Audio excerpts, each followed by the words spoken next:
Udah tanggal 21 April. Deadline lomba gambarnya itu sampai 27 April ya guys. Buat yang baru tahu silakan lihat komunitas, ikuti aturan, gambar yang bagus, dan dilarang keras memakai AI. Gua lebih menghargai karya yang kurang bagus, tapi buatan sendiri. Tapi yang mengesampingkan soal lomba, saatnya kita melanjutkan ceritanya om-om kaiju humanoid yang kalian sukai. Tapi sebelum kita mulai, tolong disupport dulu channel WAM2, biar bisa nyentuh 200.000 subrek pertamanya, supaya nantinya kita bisa live game di channel Oniani CH.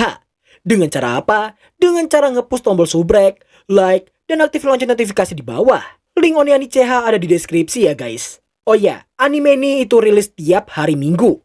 Jadi para Gen Alpha dan Gen Z berotak Gen Alphaku sekalian, harap mendengarkan apa yang Oni sama kalian sampaikan barusan ya. So, tanpa berlama-lama lagi, mari kita mulai. Kaiju Hachigo episode kedua.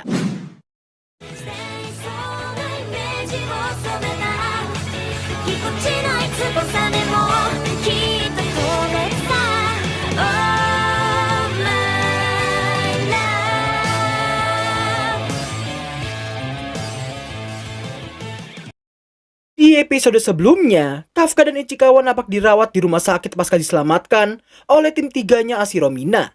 Namun di tengah Kafka yang baru aja menekatkan diri untuk terus maju, secara tiba-tiba seekor parasit kaiju muncul dan langsung masuk ke dalam tubuhnya dan mengubahnya menjadi seekor kaiju humanoid. Alhasil, hal itu membuatnya diincar oleh tim 3 yang telah mendapatkan laporan tersebut.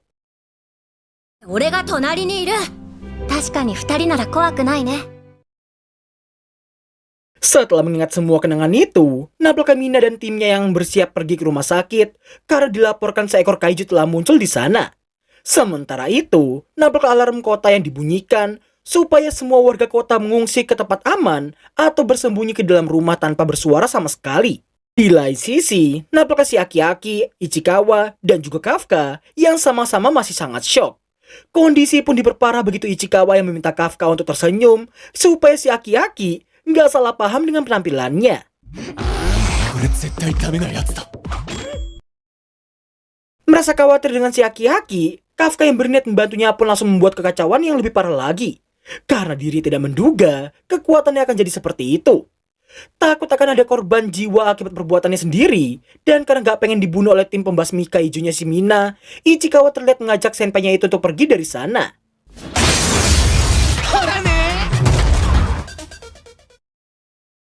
Scene berpindah ke tim 3 yang telah mendapatkan laporan kaburnya kaiju dari rumah sakit. Sedangkan di posisi Ichikawa dan juga Kafka, Napalka si Ichikawa yang mempertanyakan apa yang terjadi, kenapa, dan sejak kapan Kafka bisa berubah jadi kaiju seperti itu. Nah, di sini Ichikawa akan dibuat sangat-sangat terkejut ketika mau memastikan bahwa kaiju humanoid di belakangnya itu memang benar-benar adalah senpainya.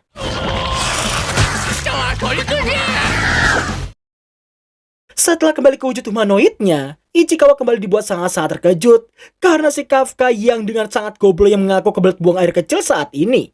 Merasa penasaran dengan cara buang air kecil seekor kaiju humanoid sepertinya, Ichikawa pun langsung menanyakan dari mana water art itu akan dikeluarkan. Dan ternyata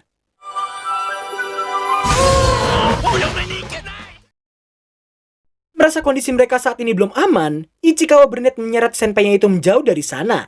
Namun gak lama kemudian Kafka menanyakan apakah dirinya masih bisa menjadi seorang personel pasukan pertahanan sepertinya. Dengan sangat yakin Ichikawa merasa Kafka akan mustahil melakukannya, yang ada malah dirinya akan langsung dieksekusi di tempat.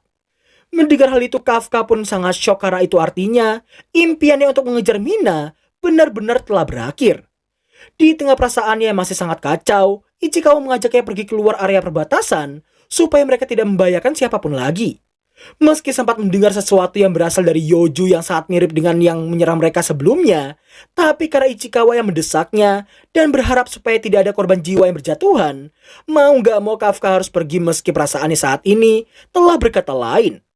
Sementara itu, tim Ashiro Mina yang mendapat laporan kemunculan kaiju kecil alias Yoju pun memutuskan untuk mengirim mobil nomor 2 untuk pergi ke sana. Sedangkan mobilnya akan mencari keberadaan kaiju humanoid yang dilaporkan sebelumnya. Scene berpindah ke seorang bocil yang terlihat menangis karena sang ibu yang terlihat tertimpa sebuah lemari. Meski telah disuruh untuk pergi dari sana, namun si bocil menolaknya karena dirinya masih ingin menolong sang ibu. Di tengah si bocil yang terus berusaha, naasnya di sini si Yoju datang dan berniat memangsa si bocil beserta ibunya. Namun secara tiba-tiba,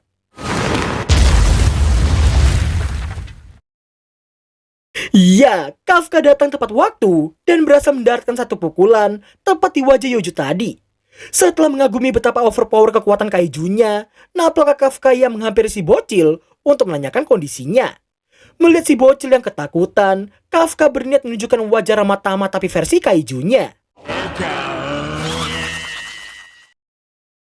Setelah Ichikawa datang, dan Kafka yang akhirnya bisa membebaskan ibunya bocil itu, nampaknya Yoju tadi yang belum mati, dan nekat nantangin Kafka yang tadi telah mengganggunya. Kafka yang menyadari dampak serangannya sendiri saat serius pun meminta kohainya itu untuk menjauh dari sana. Setelah dia bersiap dengan kuda-kudanya, sembari menghitung 1, 2, 3, itulah saat-saat terakhir bagi Yoju itu.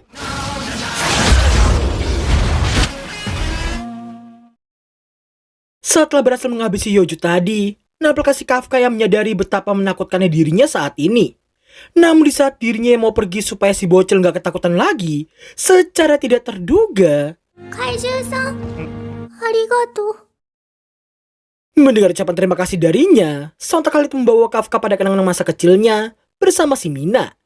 Kala itu, Mina mengaku tidak akan takut lagi saat melawan kaiju jika mereka bisa menghadapinya bersama-sama. Kafka turut membayangkan pemandangan yang sama seperti Mina jika saja dirinya bisa menjadi seorang personel tim pembasmi kaiju sepertinya. Dan pemandangan itulah yang sangat diimpikan olehnya. Nah, setelah Ichikawa memberitahukan dia telah menelpon tim penyelamat, Kafka yang diminta untuk segera kabur pun menolak untuk melakukannya dan merasa tidak ingin menyerah lagi pada impiannya.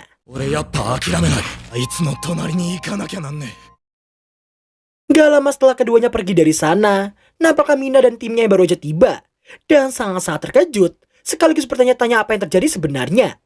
Mina lalu meminta si bocil untuk menceritakan apa yang dilihatnya tadi.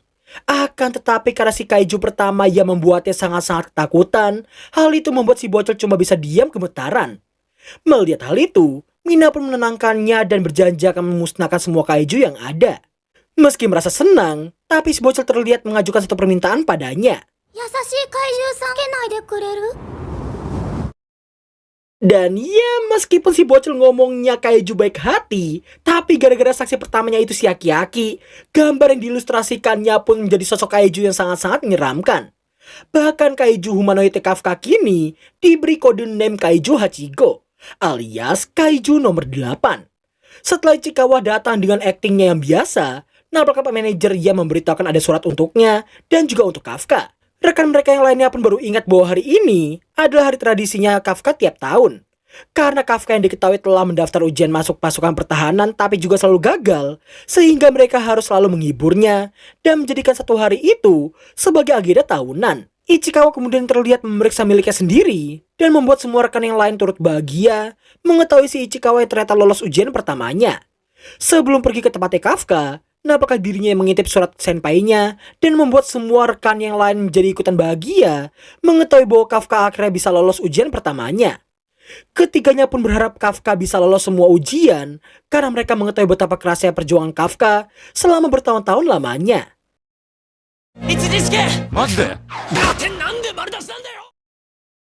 Singkat cerita, setelah memberitahukan soal kelulusannya, nampaknya Kafka yang terlihat biasa aja dan mengaku keseringan gagalnya itu di ujian keduanya. Ichikawa lalu menanyakan keyakinan senpainya itu untuk mengikuti ujian selanjutnya dengan kondisi abnormalnya saat ini.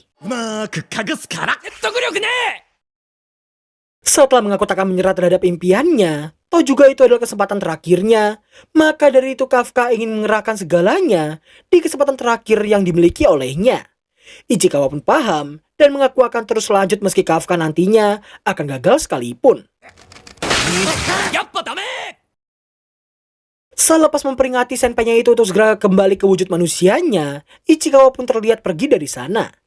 Nah, meski tadi dia kelihatannya B aja, tapi sebenarnya si Kafka ini sangat-sangat bersyukur dengan kelulusannya sendiri. Karena jika sampai dirinya gagal lagi, harga dirinya sebagai senpai akan sangat hancur.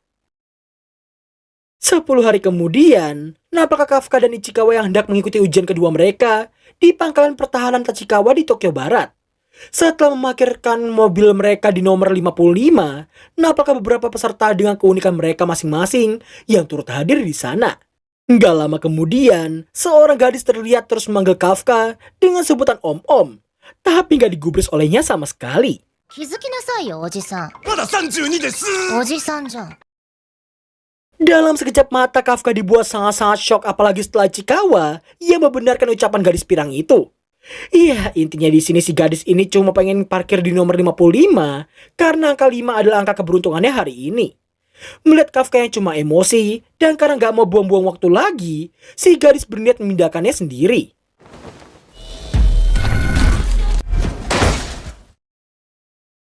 Kalau bocilnya kayak gini mungkin gak apa-apa sih ya kalau mau komen lanjut di kolom komentar. Si gadis kemudian mengenalkan diri sebagai peserta ujian nomor 2016 dan namanya ialah Shinomiya Kikoru. Ichikawa pun sangat-sangat terkejut karena sepertinya dia tahu nama keluarga Shinomiya yang dimaksudkan olehnya. なんか怪獣臭くない？ Dan berakhirlah alur cerita anime Kaiju Hachigo episode kedua. Di minggu lalu gua janji bakal ngasih THR kalau ada yang bisa nebak 100% kenapa gua cuma 80% suka anime ini. Flashback. Yang baca manganya sampai chapter terbaru dan merasakan apa yang gua rasakan, harusnya paham kenapa persentase suka gua cuma 80%. Satu orang yang bisa nebak bener kenapa gua cuma ngasih persentase 80%, bakal auto gua kasih THR. End of flashback. Dan ya, gua heran banget kenapa banyak dari kalian yang komen karena karena tawi, oke. Padahal gua bilang yang baca manga harusnya paham. Gua kasih tahu aja sekarang lah ya. 20% sisanya itu karena gua gak suka Kafka Hibino. Awal-awal gini emang auranya masih MC badas banget pada umumnya loh ya. Tapi kalau kalian baca manganya dan ngikutin sampai chapter terbarunya, kalian bakal merasakan bahwa Kafka Hibino udah gak kayak MC lagi. Tapi ya karena gua benci spoiler panjang, gua gak mau spill banyak-banyak ya. Kalian baca sendiri aja manganya. Oh ya, sekali lagi gue ingatkan anime ini rilis tiap hari Minggu. Jadi stop nanya kapan lanjut. Waduh. Mendingan nanya kayak gitu, belajar aja dulu mendingan ya. Daripada kalian so invest kripto. Aduh. Baca dan googling aja sulit, apalagi mau memprediksikan grafik. Belajar yang bener aja lah, Dede. Orto nyekolahin kalian itu. Sekolah buat apa emang bang? Itu kan cuma konspirasi. Mending kripto pakai uang SPP. Hahaha, nanti kalian bakal tahu sendiri semisal gagal di satu impian itu guys. Lalu baru menyesal karena gak punya ijazah sama sekali. Dan endingnya apa? Lari ke orang tua dan nangis-nangis di pangkuan mereka. Orang sukses sesungguhnya adalah orang yang udah gak lagi menyusahkan orang lain, terkhususnya orang tua.トゥトゥトゥトゥトゥトゥ